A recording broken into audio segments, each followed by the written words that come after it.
Welcome to SV study circle. ఈ వీడియోలో TET paper 1కి సంబంధించినటువంటి కంటెంట్ మ్యాథమెటిక్స్ టాప్ 30 క్వశ్చన్స్ ఒకసారి సొల్యూషన్ చూద్దాం. టాప్ 30 క్వశ్చన్స్ అని ఎందుకంటున్నా కొద్దిగా టఫ్ క్వశ్చన్సే ప్రిపేర్ చేయడం జరిగింది. సో ఈ క్వశ్చన్స్ చేయగలిగితే మ్యాథమెటిక్స్లో రిమైనింగ్ క్వశ్చన్స్ అన్నీ సులభంగా చేయొచ్చు. సో మరి ఈ టాప్ 30 క్వశ్చన్స్లో ఈ వీడియోలో చూద్దాం. మరి క్వశ్చన్ నెంబర్ 1 క్వశ్చన్లోకి వెళ్దాం. ఏముందని చూద్దాం ఒకసారి. చూడండి ఇక్కడ find the least number which when divided by 12, 16, 18 and 30 leaves a remainder of 4 in each case. But it is completely divisible by 700. 12, 16, 18 మరియు 30లచే భాగించినప్పుడు ప్రతి సందర్భంలోనూ 4 శేషాన్ని ఇస్తూ 7చే నిశేషంగా భాగించబడే అత్యంత చిన్న సంఖ్య ఏది అంటుంది. సో ఇక్కడ మనకు కన్ఫ్యూజ్ చేయడానికి ఇవన్నీ ఇచ్చిండు. 12, 16, 18, 30లచే భాగించినప్పుడు ప్రతి సందర్భంలో 4 శేషం అని అది ఇవ్వకపోయినా 7చే నిశేషంగా భాగించబడే అతి చిన్న సంఖ్య అని అడిగినా సరిపోతుంది. కానీ ఇండైరెక్ట్లో ఏమంటుండు? 12, 16, 18, 30లచే భాగించినప్పుడు ప్రతి సందర్భంలో 4 శేషాన్ని ఇస్తూ అని అంటుండు. అంటే ఇక్కడ 7చే నిశేషంగా భావించబడే అత్యంత చిన్న సంఖ్య ఏది అంటుండు. సో ఇందులో మరి 7చే నిశేషంగా భావించబడే సంఖ్య ఏంటి అనేది ఒకసారి చూస్తే మనం ఇక్కడ చూడండి, 7చే నిశేషం భావించబడే సంఖ్య 2884 వస్తుందా వస్తలేదా? 2884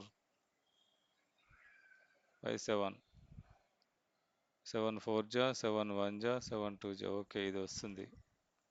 రిమైనింగ్ ఇంకేదైనా వస్తుందా?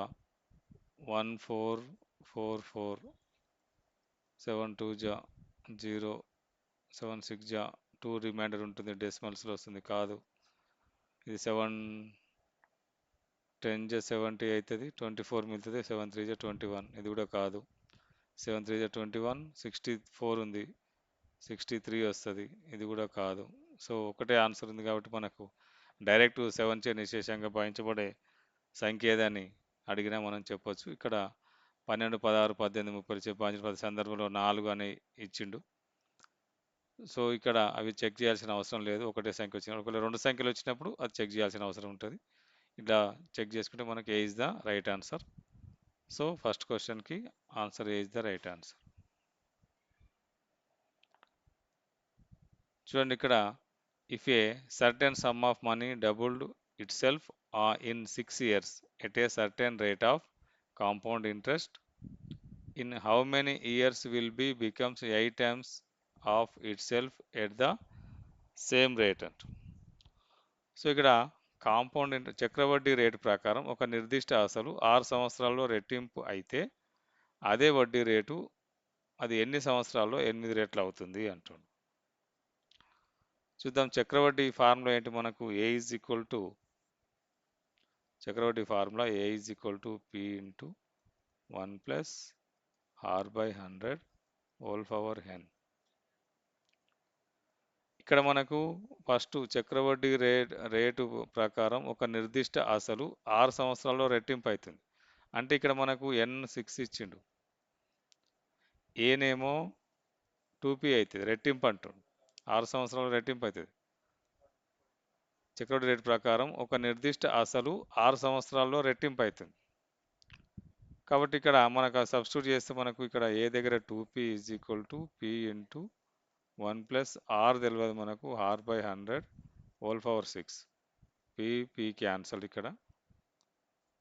సో 6 కూడా ఇటు వచ్చింది అనుకోండి, 2 పవర్ 1 బై 6 అవుతుంది. 2 power 1 by 6 is equal to 1 plus R by 100. So 1 ఇటు వస్తే 2 power 1 by 6 minus 1 is equal to R by 100. So R is equal to 100 into 2 power 1 by 6 minus 1. This is R value. So next స్టేట్మెంట్లో అదే వడ్డీ రేటుతో same వడ్డీ rate అది ఎన్ని సంవత్సరాల్లో 8 రెట్లు అవుతుంది అంటుండు. సో సేమ్ ఫార్ములా మనం సబ్స్టిట్యూట్ చేసినట్టయితే A is equal to P into 1 plus R by 100 whole power N. ఇప్పుడు ఇక్కడ ఏ అనేది ఎనిమిది రెట్లు అంటుండు. సో 8p అవుతుంది. అసలుకి 8 రెట్లు. p1 ప్లస్ ఆర్ ఉంది మనకు. ఆర్ ఎంత ఉంది? ఇగో ఇది r. 100 into 2 power 1/6 minus 1/100 whole power n అంతే. ఇప్పుడు n ఫైండ్ అవుట్ చేయాలి మనం.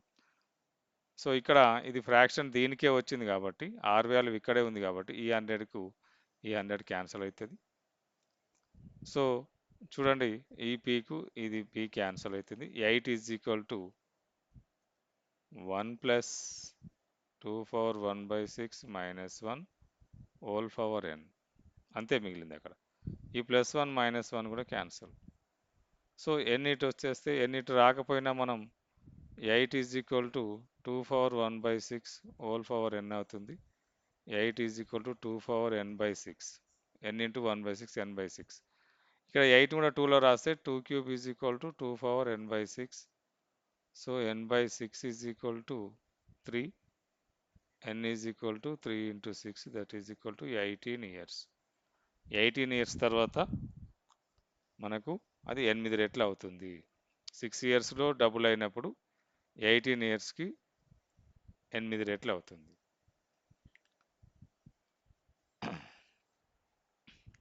సో చూడండి, ఇక్కడ క్యాల్కులేషన్ కూడా మనకు 6 ఇయర్స్ తెలిసినప్పుడు 18 ఇయర్స్ కాబట్టి మనకి ఇక్కడ 6 ఇయర్స్లో డబుల్ అయినప్పుడు 8 టైమ్స్. 8 టైమ్స్ ఎప్పుడు అవుతుంది అంటే మనకు 18 ఇయర్స్లో 8 టైమ్స్ అవుతుంది.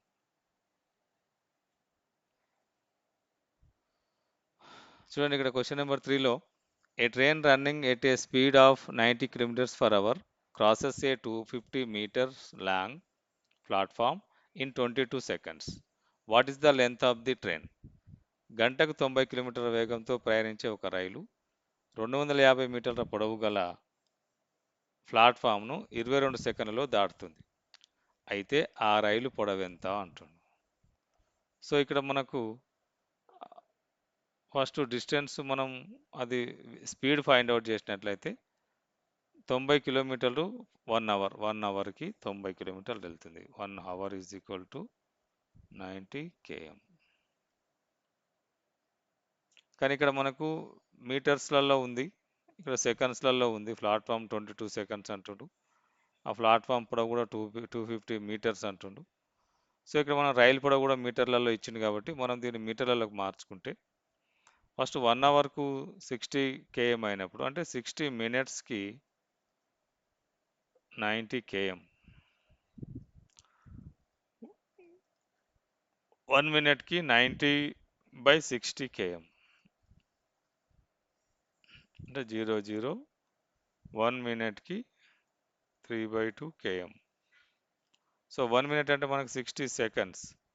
60 సెకండ్స్కి 3/2 km. 1 సెకండ్కి ఎంత వస్తుంది? 3/2 ఇంటూ 60. 3 1 జా 3 2 20 జా అంటే 1 సెకండ్కి 1/40 km వస్తుంది. 1/40 km వస్తుంది. మరి 1/40 km అంటే మన km ఇక్కడ మీటర్లలో ఉంది కాబట్టి 1 km is equal to 1000 metres. 1 seconds is equal to 1/40 into 1000 చేస్తాం. ఇది మీటర్స్లో వచ్చేస్తుంది స్పీడ్. సో 0కి 0 క్యాన్సల్. 4 1 జా 4 2 జా 425 జా. సో ఒక సెకండ్కి స్పీడ్ ఎంత? 25 metres per second. 25 metres per second speed. ఇప్పుడు మీటర్స్లో చెప్తున్నాం మనం. ట్రైన్ స్పీడ్ మీటర్స్లోకి వచ్చేసింది. సో ఇక్కడ మీరు డైరెక్ట్ కూడా రాసుకోవచ్చు. ఇక్కడ మనం మీటర్స్లోకి చేంజ్ చేసినప్పుడు ఏమవుతుందంటే మనకు 90 km ఉంది. మనకు ఎన్ని మీటర్స్ వస్తాయి? మనకు 360 90/3600 వస్తుంది. 90/3600 ఇంటూ 1000. 90/3600 ఇంటూ 1000. సో 5/18 వస్తుంది. అది 5/18 ఇంటూ 90 డైరెక్ట్ రాయొచ్చు. సో 18 1 జా 18 5 జా 25 మీటర్స్ ఫర్ సెకండ్ వస్తుంది స్పీడ్. మీటర్స్లలో స్పీడ్ ఫైండ్ అవుట్ చేసినప్పుడు 5/18 అనేది కాన్స్టెంట్గా వస్తుంది మనకు మీటర్స్లో. మీటర్స్లోకి చేంజ్ చేసినప్పుడు. సో ఇవి చేసిన ఈ క్యాలిక్యులేషన్ కూడా సింప్లిఫికేషన్ ఇదే వస్తుంది మనకు. సో ఇప్పుడు ఇక్కడ మనకు 250 మీటర్స్ వచ్చింది. సో 250 మీటర్స్ ఏంది, ఒక సెకండ్కి ఇది, ఒక సెకండ్కి 250 మీటర్స్ ప్రయాణిస్తుంది. మరి ఎన్ని సెకండ్స్ ఉన్నాయి మనకు? 22 సెకండ్స్ ఉన్నాయి. 22 సెకండ్స్కి ఎంత? అది 25 ఇంటూ 22, 25 2 జా 250, 25 10 జా 250, 25 10 జా 250, 500, 25 50 అంటే 550 మీటర్స్ వస్తుంది. 550 మీటర్స్ పర్ సెకండ్. దాని డిస్టెన్స్, ఇక్కడ డిస్టెన్స్ ఇది సెకండ్ రాదుగా, మీటర్స్ వచ్చేసి. ఎందుకంటే 25 ఇదేమో స్పీడు, ఇదేమో time. Distance is equal to speed into time. So 550 metres వచ్చింది. అంటే 22 సెకండ్స్లో ట్రైన్ 550 మీటర్స్ దూరం ప్రయాణించింది. కానీ ప్లాట్ఫామ్ పొడవు ఎంత ఉంది? 250. అంటే ఇప్పుడు ఇక్కడ ఏమర్థం చేసుకోవాలి? రైలు పొడవు ప్లస్ ప్లాట్ఫామ్ పొడవు కలిపి అది ప్రయాణించింది, 550 అయింది. ఇప్పుడు ట్రైన్ పొడవు కావాలంటే, లెంత్ ఆఫ్ ట్రైన్ కావాలంటే, length of train is equal to టోటల్కి ఎంచి మనం 250 మీటర్స్ సబ్ట్రాక్షన్ చేస్తాం. అంటే ఎంత? 300 మీటర్స్. సో ట్రైన్ పొడవు 300 meters. That is the B is the right answer.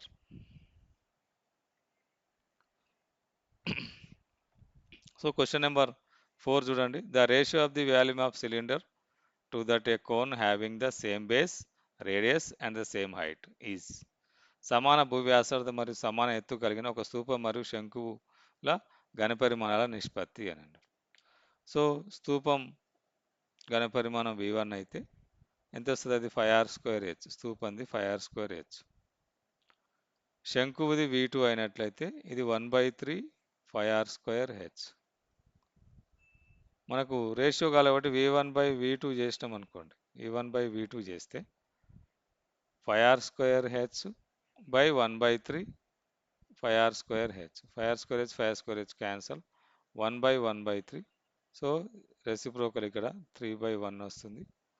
V1:V2 is equal to 3:1. V1 ఏంది? స్తూపం.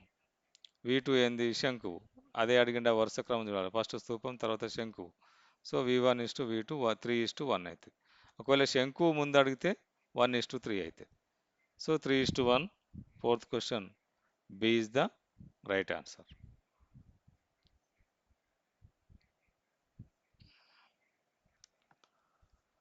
If 15% of A plus B is equal to 25% of A minus B, 25% of A minus B, then what percentage is B is equal to A? A plus Bలో 15% అనేది A minus Bలో 25% సమానం అయితే Bలో ఎంత శాతం Aకి సమానం అవుతుంది? ఇప్పుడు A plus B అనేది మనం ఒక టర్ము, A minus B ఒక టర్మ్ అంటే A plus B is equal to X, A minus B is equal to Y అనుకుంటే A plus Bలో ఎంత పర్సెంట్ కావాలి? 15%. అంటే Xలో మనకు 15% కావాలి. అంటే ఎంత వస్తుంది? 15/100 ఇంటూ X అంటే 15x/100. 5 3 జా 5 2 జా అంటే 3x/20. ఇది 3x/20. సో A minus Bలో 25% అంటే Yలో 25% కావాలి. 25/100 ఇంటూ Y. 25 1 జా 25 4 జా అంటే Y/4. Y/4. సో ఇక్కడ మరి మనకు Y/4 వచ్చింది. ఇది 3x/20 వచ్చింది. ఇదేంటి? ఇది A plus B, ఇది A minus B. రెండు సమానం అంటాడు మనకు, రెండు ఈక్వల్ అంటాడు. అంటే 3x/20 ఎంత వస్తుందో Y/4 కూడా అంతే వస్తుంది. అంటే 4 1 జా 4 5 జా అంటే 3/5 into X is equal to Y. 3/5 into X is equal to Y. So X/Y ఎంత అవుతుంది మనం ఒకసారి చూసినట్లయితే X/Y ఈజ్ ఈక్వల్ టు 5 అటు పోతే 5/3. అంటే ఇక్కడ X ఏమో 5 అన్నట్టు, Y ఏమో 3 అన్నట్టు. అంటే ఇది A plus B, ఇది A minus B. A plus B ఏమో 5, A minus B ఏమో 3 రేషియోలు వచ్చినాయి అవి. సో మరి మనకి ఇక్కడ బిలో ఏ ఎంత అంటే ఏ వాల్యూ తెలవాలి మనకు, బి వాల్యూ తెలవాలి. ఇప్పుడు ఈ రెండింటిని మనం యాడ్ చేస్తే ఏ ప్లస్ బి మైనస్ బి రెండింటిని యాడ్ చేస్తే బీబీ క్యాన్సిల్ అవుతుంది, 2a వస్తుంది. 2a ఎంత అవుతుంది, 8 అవుతుంది. So A is equal to 8/2, that is equal to 4 వస్తుంది. మరి ఏ 4 అయితే బి ఎంత అవుతుంది, ఏ ప్లస్ బి 5 కదా, బి 1 అవుతుంది. ఇప్పుడు ఏం అడిగిండు మనకు, బిలో ఎంత శాతం ఏకి సమానం, బి అనేది బిలో ఎంత శాతం, ఏ అనేది ఎంత శాతం ఉంది బిలో అంటే మనం ఏం చేస్తాం, ఎంత శాతం అనేదాన్ని మనం పైన రాసుకొని, ఎందులో అడుగుతుండు బిలో అడుగుతుండే బి కింద రాసుకొని ఇంటూ 100 చేస్తాం, that is equal to 400%. B is the right answer ఈ క్వశ్చన్కి. So question number 5, B is the right answer. ఇక్కడ చూడండి, the average of 20 numbers is 35. Later it was found that two numbers 45 and 38 were misread as 54 and 83.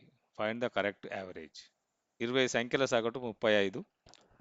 ఆ తర్వాత లెక్కింపులో 45 మరియు 38 అనే రెండు సంఖ్యలను పొరపాటుగా వరుసగా 54 మరియు 84గా చదివారని తెలిసింది. అయితే సరైన సగటు ఎంత? ఇట్లాంటి క్వశ్చన్స్ కంపల్సరీ వస్తున్నాయి.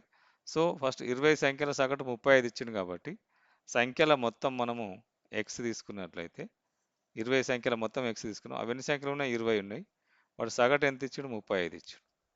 సగటు ఈజ్ ఈక్వల్ టు పరిశీలనాంశాల మొత్తం బై పరిశీలనాంశాల సంఖ్య. సో ఇప్పుడు పరిశీలనాంశాల సంఖ్య ఎంత అవుతుంది, మొత్తం పరిశీలనాంశాల సంఖ్య 35 ఇంటూ 20 అవుతుంది. So X is equal to 35 into 20 అంటే 35 10 350 ప్లస్ 350 700 అవుతుంది. యాక్చువల్గా మీన్ అబ్జర్వేషన్ల యొక్క మొత్తం 700.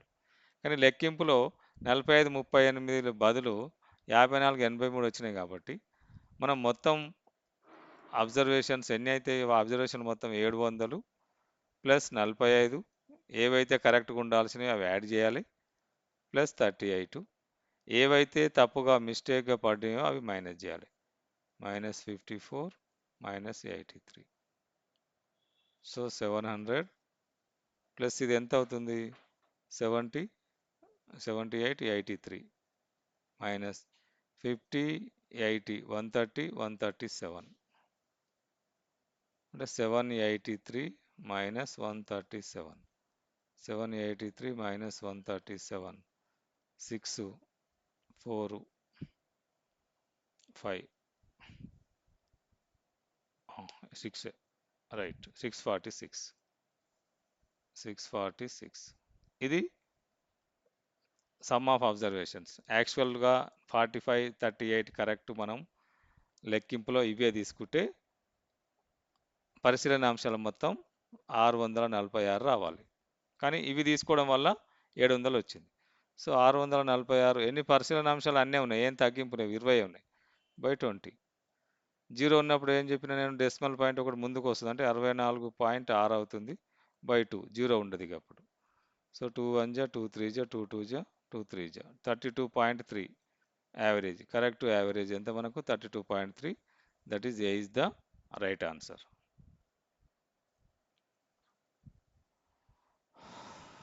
చూడండి ఇక్కడ question, A reduction of 20% in the price of sugar enables a purchase to obtain 4 kgs more sugar for rupees 160. What is the original price of sugar per kg? ఒక చక్కెర ధరలో 20% తగ్గుదల వల్ల ఒక కొనుగోలుదారుడు 160లకు 4 కిలోల చక్కెరను అదనంగా పొందగలుగుతాడు. అయితే చక్కెర అసలు ధర కిలో ఎంత? అయితే చక్కెర ధరలో 20% తగ్గుదల వస్తే ఆ తగ్గుదలలో 160 రూపాయలకు 4 కిలోల చక్కెరను అదనంగా పొందుతాడు. అయితే చక్కెర అసలు ధర ఎంత అంటున్నాడు. చూద్దాం. అసలు చక్కెర ధర, షుగర్ రేటు ఎక్స్ తీసుకుంటే అందులో ఎంత తగ్గుదల, 20% తగ్గుదల. మరి ఎక్స్లో 20% ఎట్లా రాయాలో మనకు తెలుసు కదా, ఎక్స్ ఇంటూ 20/100. 2 1 జా 2 5 జా అంటే x/5 ఇది ఏంది 20%. ఇది 20% ఏం చేయాలి ఇప్పుడు మనం అసలు ధరలోంచి తీసేయాలి. x మైనస్ x/5 ఎంత అవుతుంది? 5x minus x/5 that is 4x/5. ఈ 4x/5 ఎంత అంటుండు? 160 అంటు రూపీస్ 160. అప్పుడు ఇప్పుడు అసలు ధర వస్తుంది. అసలు ధర ఎంతో వస్తుంది మనకు. So 4x is equal to 160 into 5, x is equal to 160 into 5/4. 4 1 జా 4 4 జా 40 అంటే x ఈజ్ ఈక్వల్ టు 5 4 జా 20, 200 రూపీస్. అసలు చక్కెర ధర ఎంత? 200 రూపీస్. మరి ఇప్పుడు అసలు చక్కెర ధర 200 రూపీస్ కాబట్టి ఇప్పుడు మామూలు తగ్గింపు ఎంత అవుతుంది? 160 అవుతుంది. 160 అయినప్పుడు ఇప్పుడు 4 కిలోలు అదనంగా ఎంత వస్తుంది మనకు? 40 రూపీస్ ఉంది ఇక్కడ. అంటే 4 కిలోలు అదనంగా వస్తుంది అతనికి. అంటే 200 రూపీస్ తీసుకెళ్ళిండు. 200 రూపీస్కి ఎన్ని కేజెస్ వస్తుంది? 20 కేజెస్ వస్తుంది. కానీ దాన్ని తగ్గించడం వల్ల ఏమవుతుంది? అదే 200 రూపీస్కి మనకు 4 కేజెస్ అదనంగా వస్తుంది. 4 కేజెస్ అదనంగా వస్తుంది. కాబట్టి ఇప్పుడు మనకు 200 అయినప్పుడు 160 4 కేజెస్ అదనంగా వస్తుంది కాబట్టి మరి ఎంత అవుతుంది? 200లో 10 కేజెస్ 200లో మనకు ఎన్ని కిలోలు వచ్చినాయి? 4 కిలోలు అదనంగా వస్తుంది కాబట్టి 10 రూపీస్ అన్నట్టు. 160కి ఇక్కడ 16 కేజెస్ వస్తుంది మనకు. 160కి ఎన్ని వస్తుంది? 16 కేజెస్ వస్తుంది. So 10 rupees rate. Question number 7 is the B is the right answer.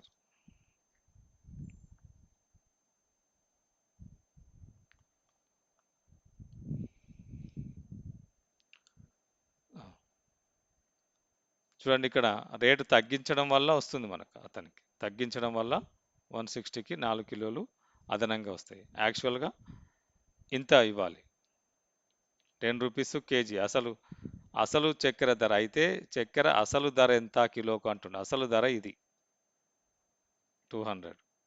అసలు ధర ఎంత? 200. 200 అయితే ఏమైంది? అతనికి 20 కేజెస్ వచ్చింది. క్లారిటీగా వినండి. 200 అయితే 20 కేజెస్ వచ్చింది. కానీ ఇందులో 20% తగ్గించడం వల్ల ఏమైంది? 160 రూపీస్కే 20 కేజెస్ వస్తుంది. అంటే 8 రూపీస్ పడింది అతనికి కేజీకి. కేజీకి 8 రూపీస్ పడింది. సో ఇప్పుడు 160 రూపీస్కే 20 కేజెస్ 4 కిలో అదనంగా వచ్చింది కాబట్టి 8 రూపీస్ పడింది. కానీ అసలు ధర ఎంత అడిగింది? అసలు ధర 10. ఈ 8 రూపీస్ అనేది తగ్గించినాక వచ్చిన ధర 8 రూపీస్. సో కన్ఫ్యూజ్ కావద్దు ఇక్కడ. ఇది B is the right answer.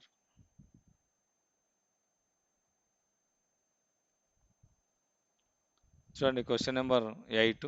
The cost of price of 15 articles is equal to the selling price of 12 articles. Find the profit percentage. 15 వస్తువుల కొన్న ధర 12 వస్తువులు అమ్మిన ధరకు సమానం అయితే లాభ శాతం ఎంత అంటుంది. ఇవి లాభ శాతాలు నష్ట శాతాలు సింపుల్గా చేయొచ్చు. కొన్న ధర మనకు సిపి అవుతుంది. కాస్ట్ ప్రైజ్ సిపి అంటే ఎన్ని వస్తువులు కొన్నాడు? 15 అంటే 15 సిపి ఈజ్ ఈక్వల్ టు 12 వస్తువులు అమ్మిన ధరకు అంటే 12 ఎస్పికి సమానం. 15 CP is equal to 12 SP. So మరి మనకు ఎస్పి బై సిపి అటు తీసుకెళ్ళాము అనుకోండి. 15/12 is equal to SB by CP. ఎంత పర్సెంటేజ్ ఎక్కువ వచ్చింది మరి మనకి ఇక్కడ అంటే 5 3 5 జా 3 4 జా అంటే SP is to CP is equal to మనకి ఎంత వచ్చింది? 5:4 వచ్చింది. 5:4 వచ్చింది. సో ఇప్పుడు ఎస్పి అనేది 5 టైమ్స్ ఉంటే సిపి అనేది 4 టైమ్సే ఉంది. ఎంత ఎక్కువ ఉంది? ఎస్పి 1 టైం ఎక్కువ ఉంది. సో 1 అనేది 4లో ఎంత పర్సెంటేజ్ అవుతుంది? 1/4 ఇంటూ 100. లాభశాతం కానీ నష్ట శాతం కానీ కాస్ట్ ప్రైస్ మీదనే డిపెండ్ అయి ఉంటుంది. 4 1 జా 4 2 జా 8 4 5 జా 25%. సో లాభ శాతం మనకు 25%. 8th question, B is the right answer.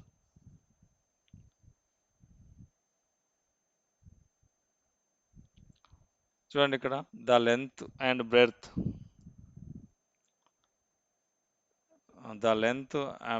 and height of a room are in the ratio 3:2:1. If its volume is 1296 cubic meters, find its breadth. ఒక గది పొడవు, వెడల్పు మరియు ఎత్తులు 3:2:1 నిష్పత్తిలో ఉన్నాయి. దాని ఘనపరిమాణం 1296 ఘనపు మీటర్లు అయితే ఆ గది వెడల్పు ఎంత అంటుండు. ఇక్కడ మనకు పొడవు రేషియో 3 ఇచ్చిండు కాబట్టి పొడవు 3x అనుకుంటాం. ఒక వేరియబుల్ ఇంటూ చేస్తాం. వెడల్పు రేషియో 2 ఇచ్చిండు, అది 2x అవుతుంది. హైట్ రేషియో 1 ఇచ్చిండు, అది 1x అవుతుంది. సో మనకు ఘనపరిమాణం ఏంటి ఫార్ములా? ఘనపరిమాణం LBH. ఎంత ఇచ్చిండు? LBH 1296 ఇచ్చిండు. L ఎంత? 3x, B ఎంత? 2x, H ఎంత? 1x is equal to 1296. 3 2 జా 6, x cube, x into x ఉండే 1296. x cube is equal to 1296 by 6.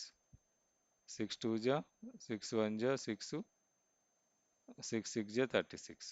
x cube is equal to 216. So x is equal to ఎంత అవుతుంది మరి మనకి ఇక్కడ? 6 cube. x cube is equal to 6 cube అంటే 6 into 6 36 వస్తుంది. 36 into 6 చూద్దాం. 36 3 18 21 216 right. So x is equal to 6. x 6 అయినప్పుడు మనకు బ్రెడ్త్ ఎంత ఉంది? 2x, 2 into 6 12. ఇప్పుడు ఏదైనా ఫైండ్ అవుట్, ఎల్ అయినా ఫైండ్ అవుట్ చేయొచ్చు.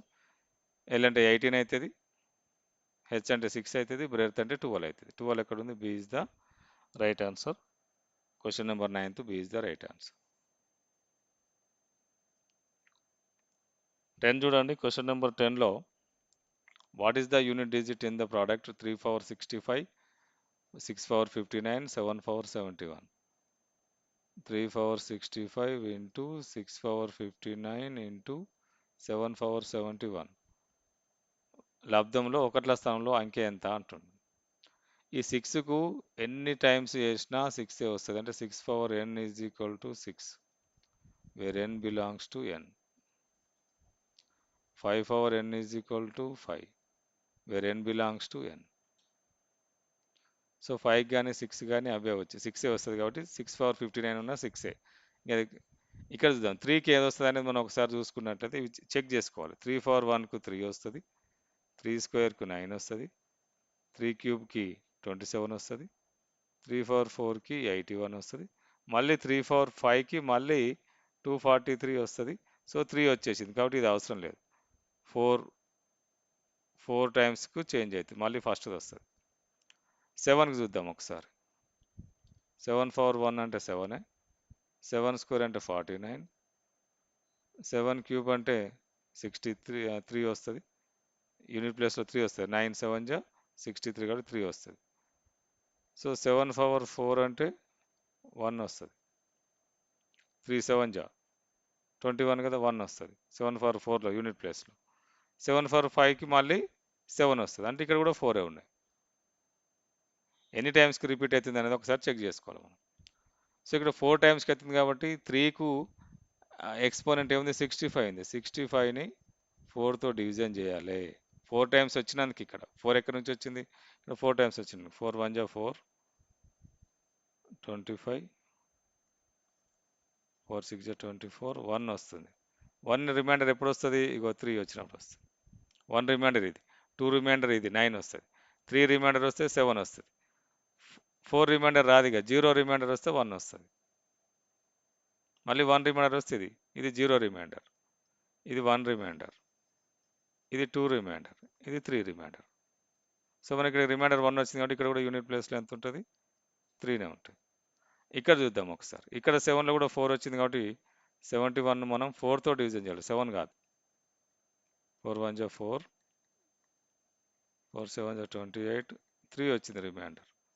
ఇది 1 రిమైండర్, ఇది 2 రిమైండర్, ఇది 3 రిమైండర్, ఇది 0 రిమైండర్. 4తో డివిజన్ చేసాం కాబట్టి 3 తర్వాత 0. 3 వచ్చిన 3లో ఏముంది? 3నే ఉంది. ఇక్కడ కూడా 3నే ఉంది. చూడండి 3 3 జా 9, 9 6 జా 54. సో 54 వస్తుంది. 54 యూనిట్ డిజిట్ అయింది 4. 4 ఇస్ ద రైట్ ఆన్సర్. ఇక్కడ చూడండి ద వాల్యూ ఆఫ్, ఇది ఈ రకంగా ఉంటుంది, అందులో సరిగా ప్రింట్ రాలేదు. 30 plus under root of 30 plus under root of 30 plus under root of 30 plus so on infinite. Simple. ఇది యాక్చువల్ దీని సొల్యూషన్ ఏంటంటే ఇది సంథింగ్ ఎక్స్ అనుకుంటాం. X is equal to something ఇది అనుకున్నప్పుడు రూట్లలో 30 ప్లస్ ఇది మొత్తం ఎక్స్ అవుతుంది. మళ్ళీ ఇన్ఫైనైట్ కాబట్టి ఇది మొత్తం ఎక్స్ అనుకున్నాం మనం. అప్పుడు ఈ 30 అట్నే రాసుకొని ఇక్కడ ఇది మొత్తం ఎక్స్ కాబట్టి ఎక్స్ రాసుకుంటాం. స్క్వేరింగ్ అని బోత్ సైడ్ చేస్తే x square is equal to 30 plus x వస్తుంది. So x square minus x minus 30 equal to 0. So ఇక్కడ మనకు ఫ్యాక్టర్స్ ఎక్స్ మైనస్ 6 వస్తుంది, ఎక్స్ ప్లస్ 5 వస్తుంది. -6 + 5 -1. సో 6 5 30. అంటే ఎక్స్ 6 వస్తుంది, ఎక్స్ -5 వస్తుంది. సో మనం -5ని కన్సిడర్ చేయం కాబట్టి 6 is the right answer. 6. So ఇక్కడ డైరెక్ట్ ఎట్లా చెప్పొచ్చు అంటే ప్లస్ ఉంది కాబట్టి ఇక్కడ ఏం చేస్తాము, 30ని ఏ సీక్వెన్స్ నెంబర్స్ రాయగలుగుతాము, 5 6 రాస్తాం. అందులో ప్లస్ ఉన్నప్పుడు బిగ్ నెంబర్ తీసుకోవాలి, మైనస్ ఉన్నప్పుడు స్మాల్ నెంబర్ తీసుకోవాలి. ఇట్లా కూడా మైనస్లో కూడా వస్తుంది. √30 minus √30 minus √30. So on infinite ఉన్నప్పుడే కండిషన్ అప్లై. ఇక్కడ ఇన్ఫైనైట్ వరకు ఉన్నప్పుడే, అనంతం వరకు ఉన్నప్పుడే ఇది వస్తుంది. సో ఇక్కడ ఉన్న ఏ నెంబర్ ఉన్నా ఆ నెంబర్ను సీక్వెన్స్ నెంబర్లో రాసుకోగలిగితే బిగ్ నెంబరు వస్తుంది. ఇక్కడ స్మాల్ నెంబర్ ఇక్కడ వస్తుంది. అది ఏ స్క్వేర్ నెంబర్స్ మధ్యన ఉందో కూడా మనం చూసుకోవచ్చు. సో ఇక్కడ big number, small number. So 5 వస్తుంది. ఇక్కడ మైనస్లు ఉన్నప్పుడు 5 వస్తుంది. కాబట్టి మనకు ఇప్పుడు correct answer B is the right answer. ఇదేమో జనరల్ సొల్యూషన్.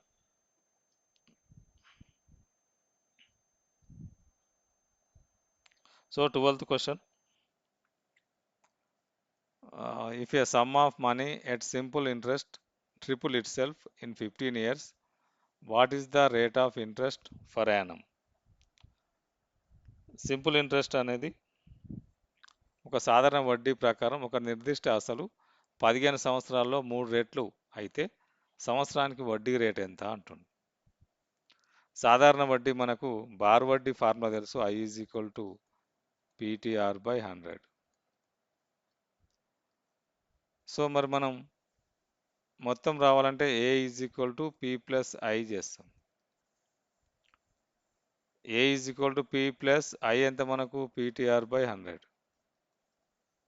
ఇక్కడ ఏమన్నాడు, సాధారణ వడ్డీ ప్రకారం ఒక నిర్దిష్ట అసలు అనేది 15 సంవత్సరాల్లో 3 రెట్లు అవుతుంది అంటాడు. కాబట్టి ఇక్కడ ఇది 3P ఇందాక చేసినాం మనకు చక్రవడ్డీ వచ్చినప్పుడు. ఇక్కడ P కామన్ తీసేస్తే 1 ప్లస్ TR/100. ఎన్ని సంవత్సరాలు, 15 సంవత్సరాలు కాబట్టి మనం ఇక్కడ T దగ్గర 15 పెట్టుకోవచ్చు. 15R/100. PP cancel. ఇక్కడ 3 ఉంది, is equal to 1 plus 15R/100. So 1 ఇటు వస్తే 3 మైనస్ 1 ఈజ్ ఈక్వల్ టు ఇక్కడ 5 3 జా 5 20 జా 3R/20. సో ఇక్కడ 2 వస్తుంది, 3R/20. So 3R is equal to 20 into 2. R is equal to 20 into 2/3. ఎంత వస్తుంది ఇక్కడ అంటే 40/3 వస్తుంది. 40 మనకు 3 1 జా 3, 10 మిగులుతుంది. 3 3 జా 9, మళ్ళీ 3 3 వస్తుంది, 13.33 వస్తుంది. సో ఇక్కడ 12th క్వశ్చన్ ఆన్సర్ ఈజ్ 13.33. ఎక్కడ ఉంది, ఇది C is the right answer.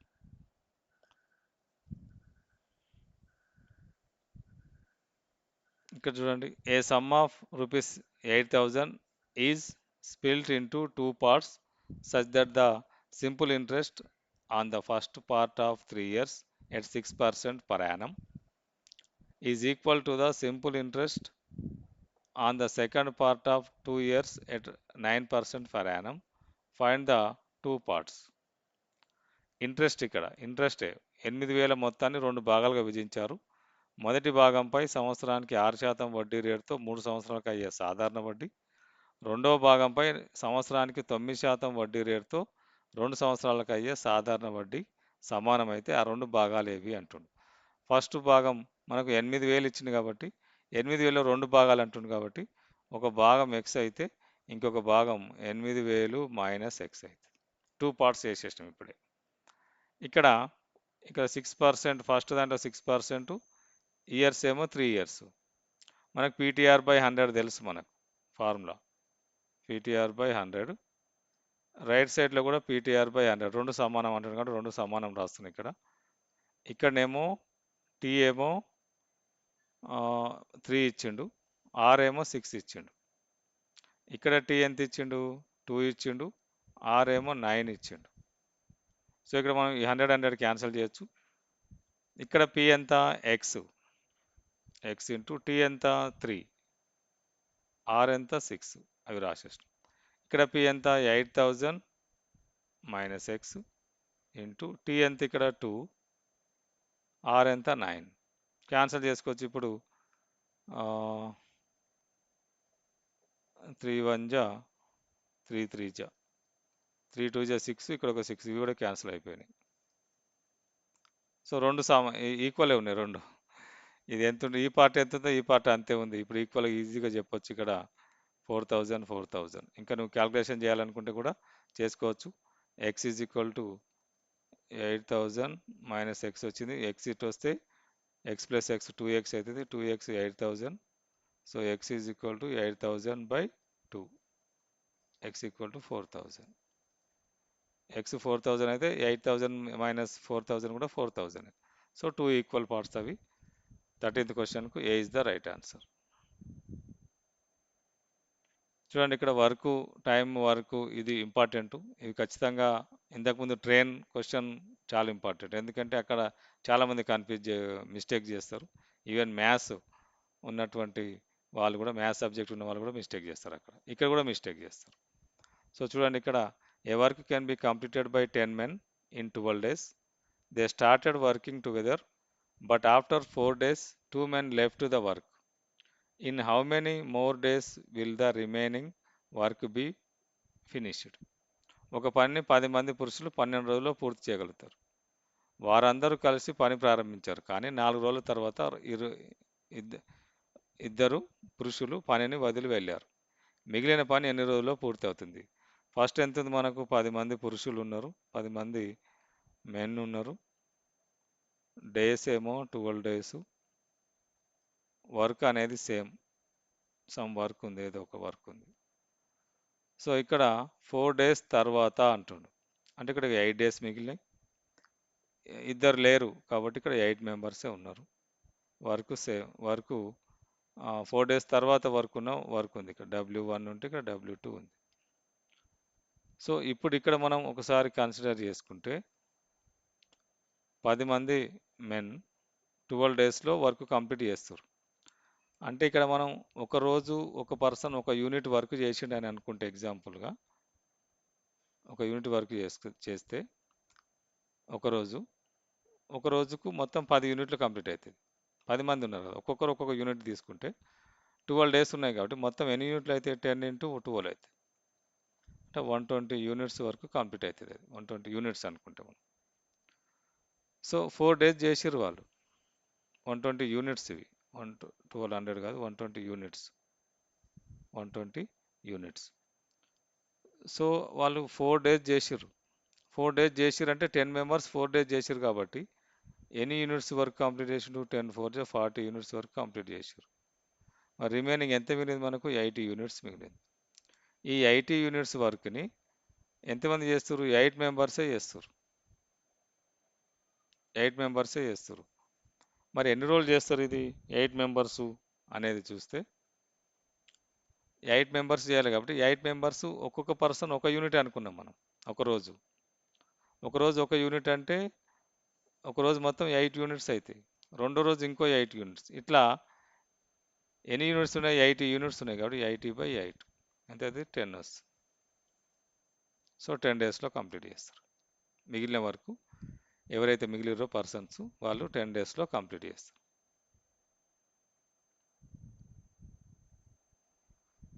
చూడండి ఇక్కడ the product of HCF and LCM of two numbers is 48 if the difference between the two numbers is 2 find the numbers అన్నాడు.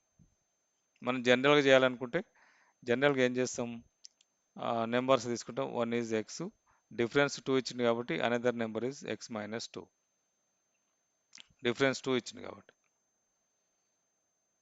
So X plus 2 కూడా అనుకోవచ్చు, ఇబ్బంది ఏం లేదు. సంఖ్యల గాసాబా ఇచ్చిండు, కాసాకుల లబ్ధం ఇచ్చిండు. మనకు తెలుసు రెండు సంఖ్యల లబ్ధం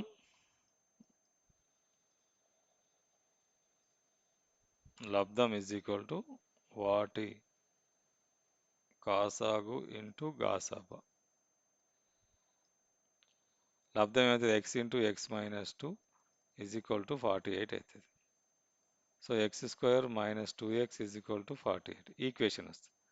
X square minus 2x minus 48 equal to 0. 8 6 factors వస్తాయి. సో ఇక్కడ మైనస్ ఉంది మిడిల్ టర్మ్ కాబట్టి 8కి మైనస్ 6కి ప్లస్ రాసుకుంటాం. X square minus 8x plus 6x minus 48 equal to 0. ఇది ఎక్స్ మైనస్ 8 ప్లస్ ఇది 6 ఇంటూ ఎక్స్ మైనస్ 8 అంటే X minus 8 into X plus 6. So X is equal to 8, X is equal to minus 6. So సంఖ్య 8 కాబట్టి ఇది 8, దాని different ఇది X 8 అయినప్పుడు X minus 2 ఎంత అవుతుంది, 6 అవుతుంది. సో 6 8. ఒకవేళ ఎక్స్ ఇది ఎక్స్ ప్లస్ 2 తీసుకుంటే ఫస్ట్ ఇది 6 వస్తుంది, తర్వాత 8 వస్తుంది. 6 8 ఈజ్ ద రైట్ ఆన్సర్. ఇక్కడ మీరు ఈ ఇది అర్థం కాకపోయినా మీరు ఇక్కడ వీటి ఎల్సిఎం ఎస్సిఎఫ్ తీసుకొని ఆ రెండింటి లబ్ధం చేయొచ్చు. సంఖ్యల లబ్ధం వాటి కాసాకు సమానం కావాలి, కాసాగు ఇంటూ గాసాబాకు సమానం కావాలి కాబట్టి ఇదంతా చేయాల్సిన అవసరం లేదు. ఇక్కడ ఈ 2 కండిషన్స్ అప్లై అయితే సరిపోతుంది. వ్యత్యాసం 2నే చూసుకోవాలి. అన్ని 2నే ఇచ్చిండు ఇక్కడ. ఇది ఓకే, అన్నిటికీ అప్లికేషన్ అయింది, ఇది అప్లై అయింది. కానీ అన్ని కరెక్ట్ ఆన్సర్స్ కావు మనకు, వేరియేషన్ 2 వచ్చింది. మరి గాసాబా మరియు కాసాగుల లబ్ధం ఎంత వచ్చింది, 48 వచ్చింది. ఏ రెండు సంఖ్యలను గుణిస్తే అంటే సంఖ్యల లబ్ధం ఈజ్ ఈక్వల్ టు కాసాగు ఇంటూ గాసాబా. ఏ రెండు సంఖ్యలను గుణిస్తే మనకు 48 వస్తుంది, 6 8 చేస్తేనే వస్తుంది. 6 4 చేస్తే కాదు, 10 8 10 చేస్తే కాదు, 12 14 చేస్తే కాదు. ఇక్కడ కండిషన్ ఓకే అయింది, కానీ ఈ కండిషన్ దగ్గరికి వచ్చేసరికి ఇది ఒకటే right answer, B is the right answer. So కంటెంట్కి సంబంధించి 15 క్వశ్చన్స్ ఎక్స్ప్లెయిన్ చేయడం జరిగింది. మీకు వీడియో నచ్చినట్లయితే లైక్ చేయండి, షేర్ చేయండి, సబ్స్క్రైబ్ చేసుకోండి. ప్రీవియస్ వీడియోలు కూడా మీకు విజిబుల్లో ఉంటాయి. సో నెక్స్ట్ 15 క్వశ్చన్స్కు మళ్ళీ కలుద్దాం.